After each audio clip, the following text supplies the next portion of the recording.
Deep Space Nine, The Dog of War by Mike Chen and Angel Hernandez. Now, when I saw this originally, I thought, oh my gosh, there's like they had single issues of this with like like actual photos of dogs with like Borg stuff photoshopped on them and stuff like that. I thought this is going to be super cringy, and I was wrong. I'm very happy to say I was wrong. This actually is the most, I'd say, true to the Star Trek feel of any book I've seen out there at all from IDW in a long time, and it was really good. I highly recommend this. So Angel Hernandez, I was like, where do I know that name from? And somebody pointed out on Twitter that there's a baseball umpire named Angel Hernandez. I'm not going to open this book all the way because IDW books really kind of use cheap paper and binding, and this is one of the things I hate about their stuff. And so it's like it could very much break open if you get that. But this is not the baseball umpire. You can see his art's actually pretty good. I like his work on the station. He does the characters pretty well. He's done actually a lot of different Star Trek books in the past, and so he's kind of like a sort of person who's been used for a lot of those.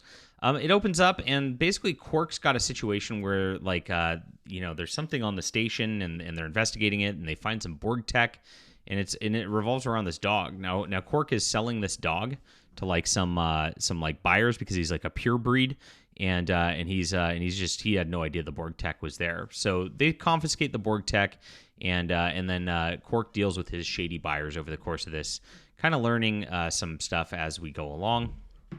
And we learn about the Borg tech, which triggers Captain Sisko a little bit because of the incident with his wife, back in the day. This takes place like during season 6 of Deep Space Nine, by the way. And so we're right then. We've got Jadzia Dax in here also, not Ezri. Something to note. And eventually, what happens over the course of this book is the station people get attached to the dog, and it's cutesy and funny, and there's some humor moments involved in that, which actually work well. Like I said, it fits the tone of Deep Space Nine. There are a lot of like humorous episodes and little side humor things going on with Deep Space Nine also, and so I like that on that level. And through this, they found out that there's buyers who eventually they steal the Borg tech and the dog.